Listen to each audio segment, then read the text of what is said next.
Mahasiswa sekalian, selamat berjumpa pada mata kuliah metodologi penelitian karya ilmiah. Kali ini kita akan memasuki bab 4 setelah ujian tengah semester. Kita akan belajar mengenai penggunaan alat analisis yang kita sebut dengan Smart PLS. Pada bagian satu ini kita akan mempelajari tentang bagaimana melakukan uji validitas dan reliabilitas. Seperti kita ketahui, kita sudah melalui bab 1, bab 2, bab 3, dan setelah UTS kita akan masuk ke bab 4, yaitu hasil dan pembahasan. Kalau kita lihat lebih detail apa isi dari bab 4 hasil dan pembahasan, yang pertama adalah tentang objek penelitian, yang kedua adalah analisis statistik deskriptif, dan yang ketiga adalah analisis hasil penelitian, lalu yang keempat adalah pembahasan. Pada topik kali ini kita akan lebih fokus dulu pada analisis hasil penelitian. Di sana kita akan belajar mengenali uji-uji apa saja yang perlu dilakukan dengan menggunakan Smart PLS versi 3. Sebelumnya kita akan memahami dulu tentang analisis regresi.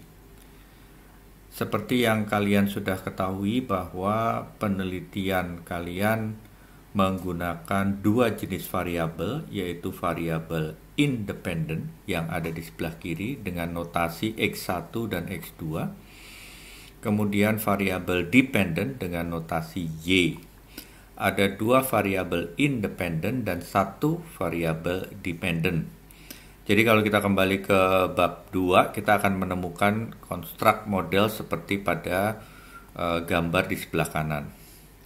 Sekarang kita coba memahami dulu apa yang disebut dengan analisis regresi. Ini diambil dari buku Research Method for Business dari Sekaran and Bugi tahun 2016.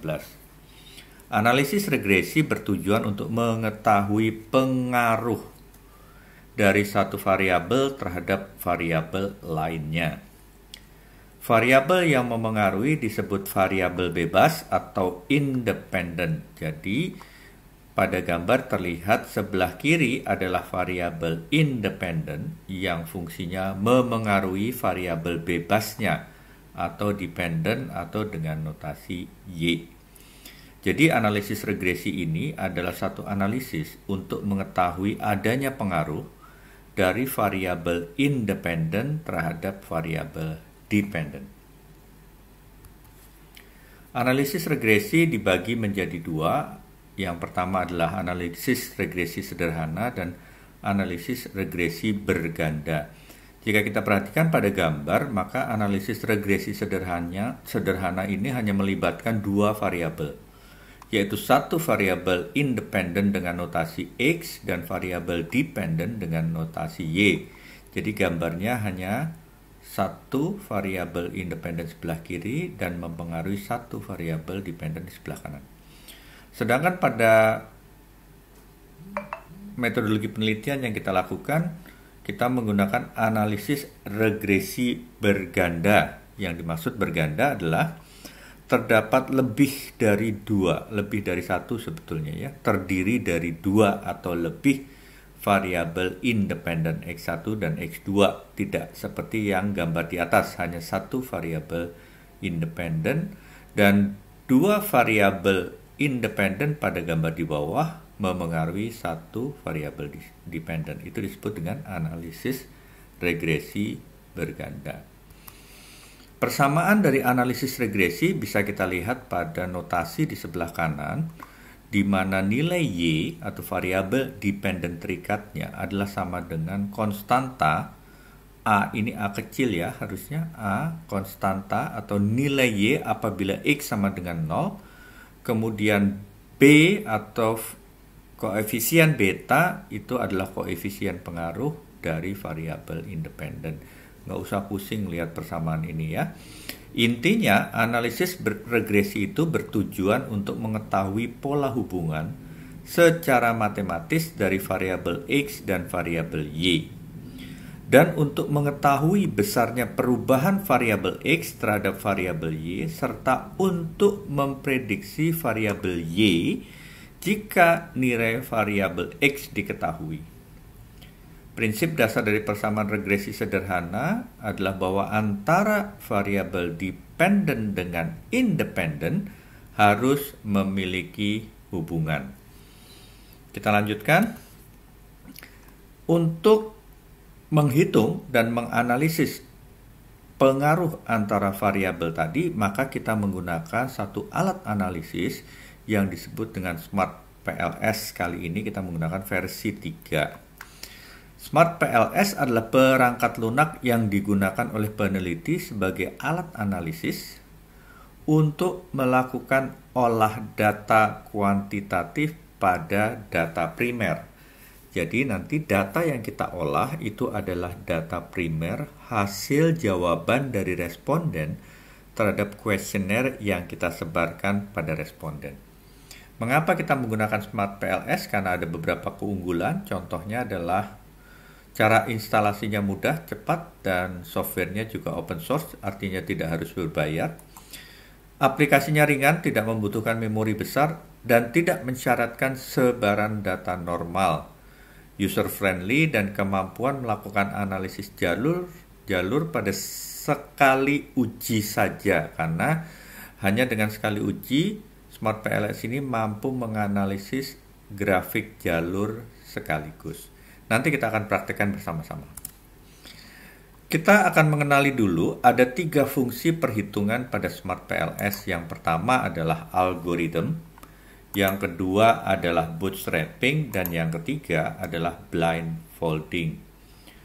Pada bagian pertama ini kita akan belajar dulu dan mempraktekkan fungsi perhitungan pada Smart PLS untuk fungsi algorithm. Fungsi algorithm adalah fungsi untuk membuktikan yang pertama, adanya validitas terhadap data yang kita uji. Uji validitas ini terdiri dari convergent validity dan discriminant validity. Convergent validity akan melihat hasil perhitungan faktor loading atau outer loading, dan yang kedua adalah perhitungan atas average variance extracted, di mana faktor loading kita akan punya asumsi nilai bahwa nilai faktor loading yang dimiliki oleh setiap indikator harus di atas atau sama dengan 0,7, sedangkan AVE adalah harus di atas atau sama dengan 0,5. Itu untuk convergent validity. Sedangkan uji validitas kedua akan kita lakukan dengan discriminant validity, yaitu melihat nilai Forner-Larger criterion dan cross-loading. Ini semua akan kita praktekkan supaya kalian lebih mudah memahami. Lalu uji yang kedua pada fungsi perhitungan algoritma adalah apa yang disebut dengan uji reliabilitas. Uji reliabilitas ini terdiri dari satu kali uji dengan melihat 2 nilai, yaitu composite reliability dan Cronbach alpha, di mana kedua nilai ini harus lebih besar atau sama dengan 0,7. Baiklah, kita langsung akan melakukan demo dan perhatikan langkah-langkah perhitungan algoritma pada uji validitas dan uji reliabilitas. Baiklah, kita akan lakukan demo untuk melakukan analisis berupa uji validitas dan uji reliabilitas pada data primer yang nanti sudah saya siapkan untuk kita latihan. Tampilan dari Smart PLS, jika kalian sudah melakukan download, maka dia akan muncul sebagai icon seperti ini. Ada tulisan Smart PLS versi 3. Ini kita double klik di sini. Oke, inilah tampilannya. Jadi kita sudah masuk ke program aplikasi Smart PLS versi 3. Supaya lebih memudahkan dalam bekerja, kita maximize. Di sini ada kotak kecil tulisan maximize, kita perbesar gitu ya. Lalu saya sudah menyiapkan satu data dalam bentuk Excel. Kita lihat ada di bawah sini. Kita coba buka data Excel ini. Inilah datanya. Jadi ada X1. Ini saya coba blok ya. Di sini ada X1 warna kuning, di mana X1 memiliki 4 indikator, kemudian X2 ada X21 sampai X24. Ini adalah variabel independen X1 dan X2. Kemudian kita akan lihat juga di sini ada Y1 1 sampai Y14. Ini adalah variabel dependent atau variabel terikat atau tergantung. Jadi kalau kita perhatikan ada warna kuning, ini adalah X1, ini adalah X2, dan ini adalah Y atau variabel dependent. Angka-angka di bawah sini adalah angka berdasarkan inputan dari responden yang menilai setiap indikator dengan skala Likert 6. Skala Likertnya genap, jadi 1 adalah sangat tidak setuju, 2 tidak setuju, 3 agak tidak setuju, 4 agak setuju, 5 setuju, dan 6 adalah sangat setuju. Jadi ini adalah hasil respon dari responden terhadap kuesioner yang kita ajukan. Untuk melakukan olah data terhadap data primer yang sudah terkumpul ini, kalau kita lihat di sini ke bawah itu ada kurang lebih 100 responden ya. Ini 101, tapi karena satunya dipakai di kolom di atas. Jadi ini adalah 100 responden. Dan data ini sebelum dilakukan perhitungan pada Smart PLS, maka harus kita ubah dulu menjadi data dengan ini harus kita save as dulu ya. Kita save as di sini. Nah, terlihat di sini data latihan tadi tipenya masih Excel, dan ini harus kita ubah menjadi CSV, delimited ini ya. Kita ubah dulu CSV supaya bisa terbaca oleh Smart PLS. Ya, kemudian kita save. Nanti dia akan muncul sebagai data dengan extension, delimited. Kita kembali ke PLS-nya. Ini kita tunjuk aja di bawah, lalu kita klik, dia akan muncul. Dan kita buat new project. Kita klik di sini ada tulisan new project ya, create new project. Kita klik sekali, dia akan muncul kolom seperti ini, dan kita beri nama latihan. Latihan metodologi. Ya. Lalu kita oke-kan. Dia akan muncul di sebelah kanan. Di sebelah kiri ini kalau kita lihat ada latihan metodologi, kemudian ada double click to import data, dan ada gambar tulisan latihan metodologi. Lalu data dalam bentuk CSV tadi yang sudah kita ubah, maka akan selanjutnya harus kita import ke dalam Smart PLS ini. Caranya adalah ditunjuk, double click ini, double click, kita double click di klik sebelah kiri ya, double click. Oke, ini otomatis akan terlihat ya data yang sudah kita save. Kalau kalian membaca di sini ada type Microsoft Excel, separate value. Ini extensionnya sudah CSV sehingga terbaca oleh Smart PLS. Ini kita klik di sini lalu kita open. Dia datanya ini kita beri nama dulu, data latihan, lalu kita oke. Dan kita lihat datanya sudah pindah ke sebelah kolom yang kosong ini. Ini tadi datanya. Ada 12 indikator. Kita perhatikan di sini ada sampel size-nya 100. Ini artinya respondennya 100 dengan indikator 12, tidak ada yang hilang. Dari data ini nanti kita akan menganalisis hanya pada kolom mean saja dan standar deviasi. Pembahasan mengenai itu akan kita lakukan pada tahap kedua. Sekarang kita akan lakukan uji validitas dan reliabilitas dulu terhadap data yang sudah kita import ke dalam Smart PLS. Caranya adalah data ini yang terpampang di sebelah layar sebelah kanan harus dipindahkan ke layar kosong di sini. Bagaimana cara memindahkannya? Kita tinggal tunjuk saja kursor ini pada tulisan latihan metodologi dan ada gambar bulatan biru dan kuning. Kita double klik di sini, dia akan otomatis pindah. Nih, sudah pindah ya. Dari sini dia akan pindah ke sini. Dan kita lihat di sini hanya ada notasi-notasi saja dari X11 ya di atas sampai Y14. Kolom ini menjadi kosong. Inilah kolom atau ruangan atau space yang akan kita pakai untuk menggambar konstruk modelnya. Cara menggambar konstruk modelnya adalah kursor ini kita tunjuk pada X11, kemudian kita blok sampai X14. Caranya memblok adalah gampang. Di keyboard kalian tinggal tekan Shift lalu pakai panah ke bawah gitu ya. Ini kalau panah ke atas dia hilang, kita tekan Shift lalu panah ke bawah, dia akan terlihat seperti ini. Lalu cara menggambarnya adalah pindahkan indikator yang sudah kita blok ini ke kolom kosong. Caranya adalah tunjuk kursornya di sini, lalu klik kiri, ditahan, digeser di bawah sini, dan kita lihat dia akan menjadi gambar variabel X1 dengan 4 indikatornya. Dengan cara yang sama kita pindahkan X2 juga. Caranya adalah kita tunjuk pakai kursor, lalu shift ke bawah sampai X24, lalu kita tekan klik kiri, lalu kita tarik dia ke sebelah gambar kosong ini. Hal yang sama kita lakukan untuk Y sampai Y4, kemudian kita pindahkan seperti ini ke kolom. Jika kalian perhatikan di sini sudah muncul ada dua variabel X1, X2 atau variabel independen dan satu variabel dependen. Untuk merapikan maka tulisan laten variabel ini harus kita ubah menjadi variabel independen 1 atau X1. Di sini jadi X2, kemudian di sini jadi Y. Cara mengubahnya adalah tunjuk saja di tempat merah ini, lalu klik kanan, dia akan muncul jendela seperti ini, lalu diketik rename F2 ya.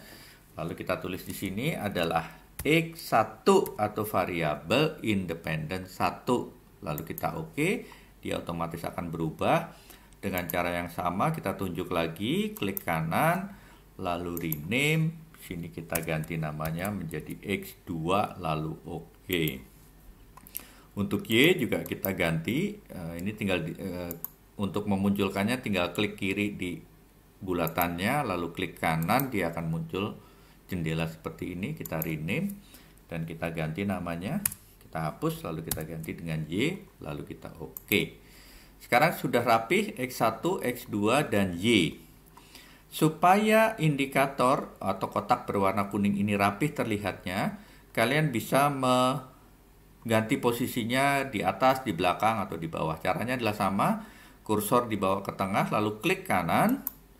Kita lihat di sini ada gambar align indikator top, indikator left, bottom, right. Supaya rapi saya pindahkan indikator ini ke sebelah kanan sehingga nanti gambarnya jadi seperti ini. Ini adalah gambar yang kita gambar pada bab 2 konstruk model. Untuk membuat hubungan antara variabel ini, maka kita harus mengganti kursor ini yang tadinya adalah select menjadi connect. Caranya adalah pindahkan saja ke connect, lalu klik gini, dia akan berubah. Perhatikan bentuk kursornya sudah berubah. Kalau waktu di select ini dia akan bentuk kursornya seperti ini. Tapi begitu kita klik di connect, dia bentuk kursornya akan berubah. Ketika bentuk kursor ini, maka kita siap untuk menarik hubungan antara X1 ke Y. Caranya adalah kita klik kiri, kita tahan, lalu kita geser menuju pada Y, lalu lepas, double klik. Nah, berarti dia sudah. Kalau masih terlihat nyangkut-nyangkut seperti ini, diklik sekali aja, tek, dia akan hilang. Ya. Lalu kita hubungkan juga X2 ke Y, caranya adalah diklik, tahan, ditarik, lalu lepas. Untuk bisa supaya nggak kemana-mana, ketika sampai di sini, diklik sekali, klik kiri, tek, dia akan lepas. Perhatikan, variabel X1, X2, Y ketika sudah terhubung maka dia akan berubah menjadi warnanya biru. Tadi warnanya merah ya. Nah, kita kembalikan karena kita sudah selesai mengconnect, lalu kita kembalikan kursor menjadi select seperti ini. Diklik saja di sini, tek, dan dia tidak akan menampilkan pola hubungan apapun. Oke, sekarang kita kembali ke PowerPoint kita untuk mengetahui bagaimana cara menghitung secara algoritma. Nah, ini kita sudah kembali ke PowerPoint ya. Kalau kalian perhatikan di sini perhitungan algoritma. kemudian kita melakukan uji validitas dan reliabilitas. Akan kita running atau kita demokan algoritma ini pada PLS. Kita kembali lagi ke PLS. Cara menghitung algoritma, maka kita akan klik di icon calculate ini. Kita klik aja, klik kiri sekali, tek, dia akan muncul PLS algoritma paling atas sendiri nih ya. Lalu kita double klik aja di sini, maka akan muncul perhitungan seperti ini. Ya, apa informasi yang dapat kalian pelajari dari sini? Sebetulnya di sini ada maximum iteration, kemudian ada stop kriteria. Ini leave it aja, ditinggal saja, nggak usah diubah-ubah. Yang penting kalian melihat bahwa di sini sudah ada pilihan pada path. Path itu jalur. Jadi kita akan menganalisis jalur. Uji validitas itu harus di dalam uji jalur ya. Sekarang kita mulai start calculation. Kita perhatikan, klik di start calculation, dia akan mulai mengkalkulasi. Akan secara otomatis berada pada layar yang sudah dihitung ya. Untuk melihat perhitungan ini, maka kalau kalian lihat di atas ini ada sheet ya.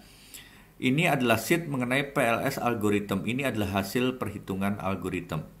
Ya, nanti kita akan masuk ke perhitungan ini satu persatu, tapi kita kembali dulu ke gambar. Ya, cara kembali ke gambarnya adalah tinggal diklik di latihan metodologi ini, digeser aja kursornya, lalu kita tik, dia akan terlihat seperti ini. Ya, ini adalah gambar yang kita gambar awal tadi, tapi sudah dilakukan perhitungan. Kita lihat sudah ada mulai muncul angka-angka di sini. Di tengah ini ada angka, kanan kiri ini ada angka, di tengah garis ini juga ada angka. Apa arti dari angka-angka ini? Baiklah, kita balik dulu lagi sebentar ke PowerPoint kita ya. Uji validitas yang pertama kita akan lakukan yang namanya convergent validity ya. Convergent validity itu kan kita lihat nilai faktor loading yang lebih besar dari 0,7, lebih besar atau sama dengan 0,7, dan average varian extracted. Untuk definisinya nanti kita akan pelajari setelah kita memahami dulu cara melakukan perhitungannya.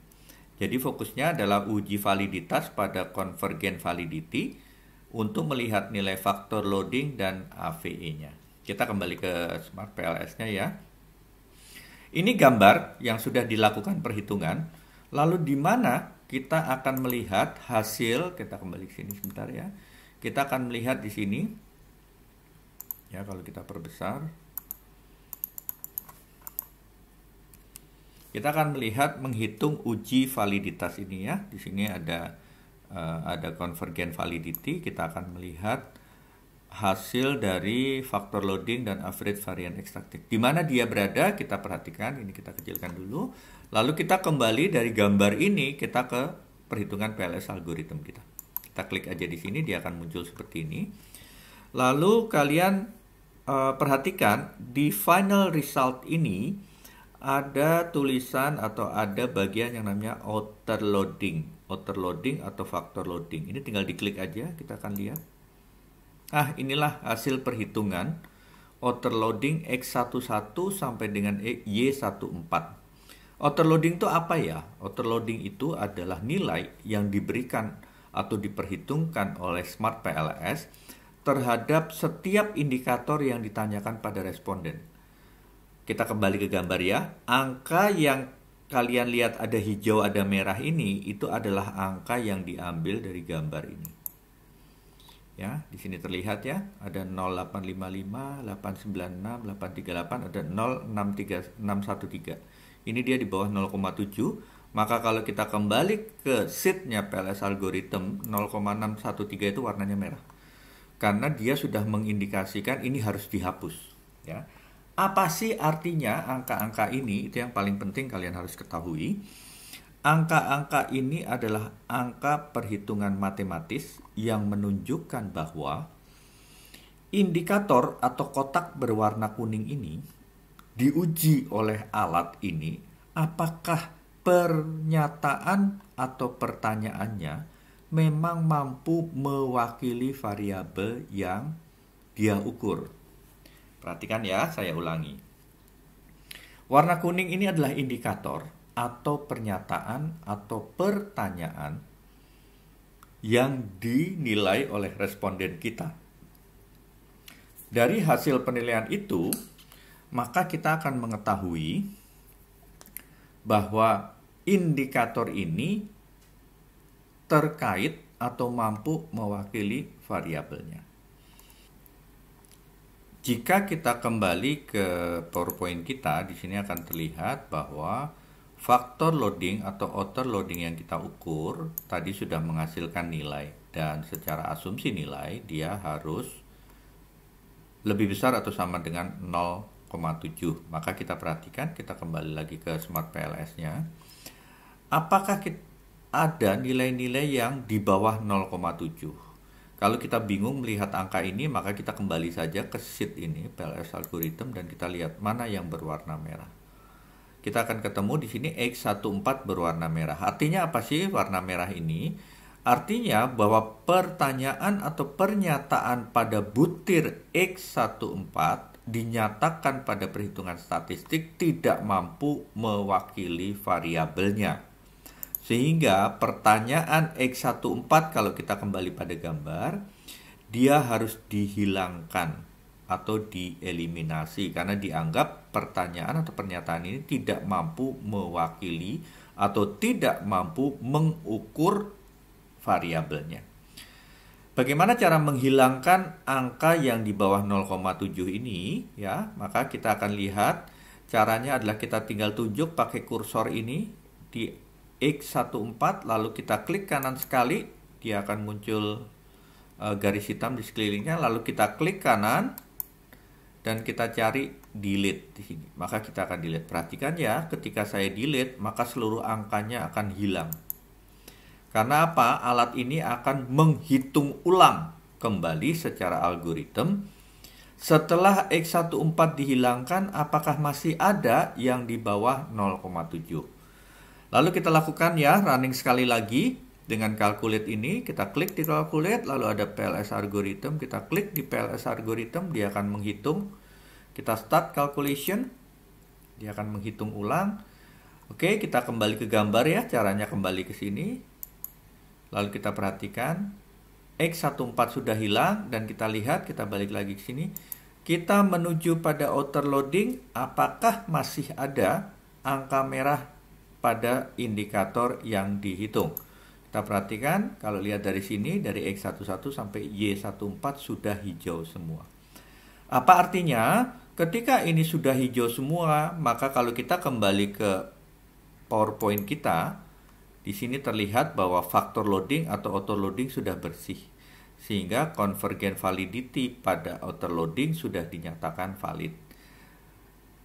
Selanjutnya kita akan cek convergent validity pada average varian extracted. Ya, kita kembali ke PLS-nya. Di sini kita klik. Di mana letak angka varian average varian extracted atau AVE yang harus di atas 0,5. Kalian perhatikan di sini ada construct reliability and validity. Ya, kita tinggal klik aja di sini. Kita perhatikan. Di sini ada X1, X2, dan Y. Kalau kita perbesar, cara memperbesarnya gampang ya. Ini tinggal ditarik ini. Ditahan, ini akan ketemu Cronbach alpha. Kita akan ketemu composite reliability. Dan kita akan ketemu average varian extracted. Jadi pada construct reliability and validity ini ya, muncul di atas sini. Maka kita hanya akan menggunakan Cronbach alpha, composite reliability and average varian extracted. Kita kembali dulu ke PowerPoint supaya kalian tidak bingung ya. Ini saya perbesar sedikit. Ketika uji validitas yang pertama berupa convergent validity, kita sudah melihat nilai faktor loadingnya udah bersih di atas 0,7 semua. Lalu kita lihat average varian extracted-nya atau AVE-nya harus di atas 0,5.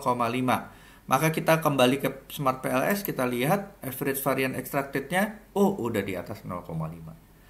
Di sini 0,766, 0,824, 0,798. Semuanya hijau, nggak ada yang merah. Ya, artinya apa? AVE-nya sudah valid, sudah clear. Kalau kita kembali ke PowerPoint, kita perhatikan uji validitas pertama dengan melihat convergent validity pada faktor loading dan average variance extracted sudah lolos dari uji validitas. Oke, sekarang kita lanjutkan pada uji validitas yang kedua. Kita lihat ada diskriminan validity. Kalau convergent validity itu melihat faktor loading atau outer loading dan AVE. Sementara sorry, mohon maaf terbatuk-batuk. Untuk diskriminan validity kita akan melihat nilai Forner-Larker criterion dan cross loading. Kita kembali ke Smart PLS ya. Kita akan melihat nilai diskriminan validity. Oke, ini tadi kita sudah ketemu AVE, kita balik lagi ke sini ya. Kalau mau lihat gambar, gampang, kita tinggal klik di sini akan muncul gambarnya. Kemudian kita klik di PLS algorithm, akan muncul di PLS algorithm lagi. Lalu untuk diskriminan validity, kalian lihat di bawah ini setelah construct reliability and validity, ini ya, construct reliability validity, di bawahnya ada diskriminan validity, kita tinggal klik aja, maka datanya akan berubah di atas. Ya. Kalau kalian perhatikan ini ada Forner-Larker criterion, di sini ada cross loading, ya. Untuk diskriminan validity kita hanya melihat dua kolom ini saja, ya, Forner-Larker criterion dan cross loading. Kita kembali ke PowerPoint dulu. Ini ya, diskriminan validity. Kita akan lihat Forner-Larker criterion and cross loading. Oke. Kita balik sini. Sekarang kita lihat. Ini adalah kolom mengenai Forner-Larker criterion. Di sini adalah kolom mengenai cross loading. Sama ya. Kita perhatikan. Oke. Sekarang kita lihat Forner-Larker criterion. Yang perlu diperhatikan pada Forner-Larker criterion ini adalah pembanding dari X1 dan X1. Kalau kalian lihat di sini ada X1 dan X1 ada nilai 0,875 ya. X1 ke X1 nilainya 0,875. Nilai ini harus lebih besar jika X1 dibandingkan dengan X2 dan Y. Ya, saya ulangi. Forner-Larker criterion itu melihat angka pembanding antara variabel dengan dirinya sendiri dibanding variabel dengan variabel lain. Ya. Kalau kita lihat di sini angkanya 0,875, ini adalah nilai X1 dibandingkan dengan dirinya sendiri. Ya. Kalau X2 dibandingkan dengan dirinya sendiri, yang mana nilainya? Kita perhatikan ya, ini ada X2, di sini ada X2.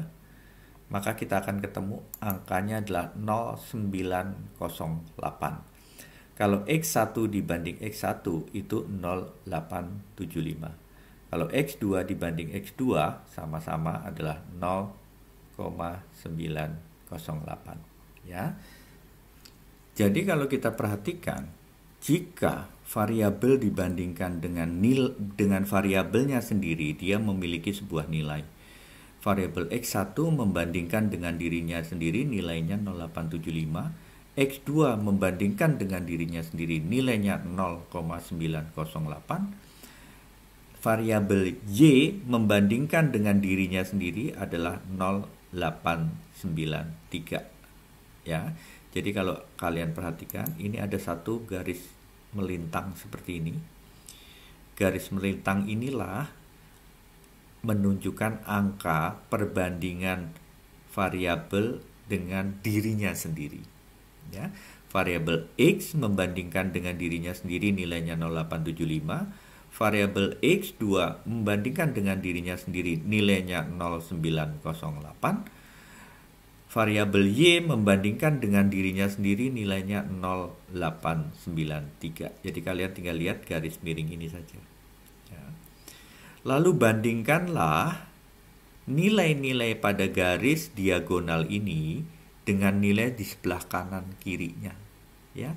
Dan bawahnya. Jadi kalau X1 nilainya terhadap X1 0,875, kita lihat X1 dengan X2 berapa nilainya? Kita lihat ya. X1 dengan X2 nilainya 0,541. X1 dengan dirinya sendiri 0,875. X1 dengan X2 dibandingkan nilainya 0,541. X1 dibandingkan dengan variabel Y nilainya 0,785. Sehingga nilai di bawah ini harus lebih kecil daripada nilai yang di atasnya. Begitu juga di sini, nilai di bawah ini harus lebih kecil daripada nilai di atasnya. Sedangkan kedua nilai ini harus lebih kecil daripada nilai di sebelah kanannya. Begitu cara membaca angka pada Forner-Larker criterion. Kalau masih bingung, gampang cara melihatnya. Tarik saja garis miring dari sini menuju sini dan menuju sini, dan lihatlah angka di sini bandingkan dengan 2 di bawahnya lebih besar atau lebih kecil. Lebih besar ya. Ini juga begitu. Angka ini lebih besar atau lebih kecil daripada angka di bawahnya. Lebih besar juga ya. Sekarang kita lihat angka ini. Lebih besar atau lebih kecil dari 2 angka di sebelah kirinya. Kalau dia ternyata lebih besar posisinya dari angka-angka yang lain, maka diskriminan validity pada Forner-Larker criterion sudah sah. Sudah valid. Ya, kita balik lagi ke PowerPoint. Pada diskriminan validity Forner-Larker sudah dianggap sah oleh pengukuran algoritmnya. Tinggal satu lagi nih untuk menyatakan bahwa alat ukur kita itu valid, uji validitasnya lolos. Tinggal kita melihat nilai cross loading. Di mana kita lihat nilai ini? Kita balik ke Smart PLS ya. Kalau tadi Forner-Larker criterion adalah pada sheet ini, sebelahnya ada sheet namanya cross loading, tinggal kita klik aja, dia akan muncul nilai. Nah, bagaimana cara membaca nilai ini?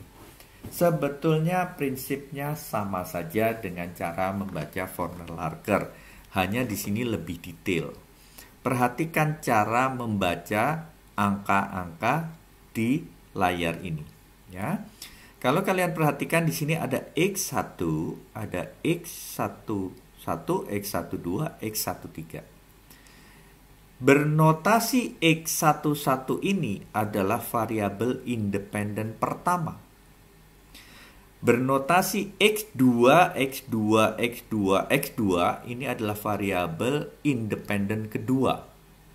Lalu Y1, Y1, Y1, Y1 ini adalah variabel dependennya. Apa arti angka di belakang sini? Ini adalah urutan dari pernyataan atau pertanyaan pada setiap indikator. Ya, nanti kita belajar lebih detail lagi. Kalian belajar cara membaca angka dulu saja. Lalu caranya pada cross loading kita akan melihat. Kita kelompokkan dulu ya.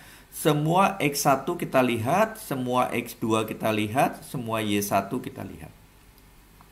Kita perhatikan X1 itu terdiri dari X11, X12, X13. Kita berhenti pada X13. X11, X12, X13 itu adalah milik X1. Jadi kolom yang ada di bawah X1 ini adalah milik dari X11, X12, dan X13. Sedangkan kolom X21 sampai X24, cara melihatnya adalah pada kolom di bawah X2. Ya, mulai dari yang blok ini nih, kalau boleh saya blok nih, saya tunjuk pakai kursor. Ini X11, ini X12 nilainya, ini X21, 22, 23, 24. Begitu juga dengan Y1 kita lihat angka di bawah Y1. Di bawah Y ini ya. Y1 di bawahnya adalah 0897 sampai 0894. Nah, cara membaca cross loading adalah melihat kelompok angka pada X1. Ini saya coba blok ya. Perhatikan angka X11 sampai X13 itu kita lihat yang ada di bawah X1. Perhatikan 3 angka ini kita bandingkan dengan 2 angka di sebelah kanannya. Kalau kita bandingkan, maka angka yang berada di bawah kolom X1 semua lebih besar dibanding dengan angka di bawah X2 dan di bawah Y. ya. Ini mirip sedikit tapi tetap lebih besar, 0,877 dan 0,803. Berarti nilai cross loading X1 sudah lolos dari uji validitas. Sekarang kita lihat nilai X2. Di sini ya, nilai X2 ya. Kita blok lagi ke bawah. Kita perhatikan sampai dengan X24. Tapi yang dilihat adalah pada kolom X2, bukan pada kolom X1 ya. Begitu juga kalau kita lihat tadi X1, kita lihatnya X1 tidak pada X2. Jika kita perhatikan kolom X21 sampai X24 dan di bawah kolom X2, kita ketemu ada 4 angka. Nah, bandingkan keempat angka ini yang saya tunjuk dengan kursor dengan angka di sebelah kanannya dan di sebelah kirinya. Terlihat bahwa keempat angka ini lebih besar daripada angka di sebelah kanan dan di sebelah kirinya. Jangan lupa ya, ini adalah X2 dan ini adalah X2. Ini X1, ini adalah X1. Ya. Berarti uji validitas pada X2 sudah lolos karena tadi asumsinya atau nilai yang dianggap lolos adalah ketika nilai ini lebih besar dari kanan kirinya. Ketika nilai X1 lebih besar daripada kedua nilai di sebelah kanannya. Dengan cara yang sama kita perhatikan Y11 sampai Y14. Kita akan pindah kolom pada kolom Y karena ini adalah miliknya Y. Maka kita perhatikan keempat angka Y yang di bawah kolom Y ini dibandingkan dengan dua angka di sebelah kirinya harus lebih besar. Kita lihat di sini semua lebih besar ya angkanya, 0897 dibanding 0,644 dibanding 0670, 0902 dibanding 0428 dibanding 0729 masih lebih besar ini. Kita perhatikan semua sampai ke bawah sehingga kita bisa mengambil kesimpulan bahwa validitas dari cross loadingnya sudah lolos. Semoga kalian bisa memahami penjelasan ini. Kita perhatikan dulu di PowerPoint. Kita kembali ke diskriminan validity. Ada Warner Larker sudah lolos, cross loading sudah lolos, outer loading sudah bagus, AVE sudah bagus, sehingga algoritma menunjukkan bahwa alat ukur atau variabel dan indikatornya dinyatakan valid. Oke. Sekarang kita lanjutkan pada uji reliabilitas algoritma, di mana uji reliabilitas itu hanya melihat composite reliability dan Cronbach alpha, di mana angkanya harus di atas 0,7. Kita kembali ke PLS ya, di mana kita melihat composite reliability dan Cronbach alpha. Kalau kalian masih ingat tadi, composite reliability dan Cronbach alpha itu ada di construct reliability dan validity. Ini kita klik di sini ya. Kita akan perbesar sedikit. Caranya adalah ditarik aja ke kanan, ditahan, ditarik ke kanan, tahan, ditarik ke kanan, ditahan, ditarik ke kanan. Oke, ini kita udah ketemu AVE-nya di sini tadi bagus. Kita lihat sekarang Cronbach alpha dan composite reliability. Perhatikan kolom ini. Perhatikan kolom ini. Kita kembali ke PowerPoint sebentar. Untuk menyatakan bahwa dia reliable, alat ukur ini reliable, kita hanya melihat pada composite reliability dan Cronbach alpha yang nilainya adalah di atas 0,7. Yuk kita balik lagi ke PLS.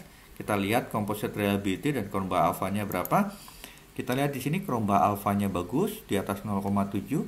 Composite reliability-nya bagus di atas 0,7 semua. Baiklah mahasiswa sekalian, kalau kita kembali pada 3 fungsi perhitungan Smart PLS ini, kalian sudah belajar bagaimana melakukan uji validitas dan uji reliabilitas. Sehingga alat ukur atau konstruk model yang kita teliti itu udah dianggap valid dan reliable. Pada kesempatan berikutnya kita akan membahas tentang bagaimana bootstrapping dan blindfolding itu dilakukan.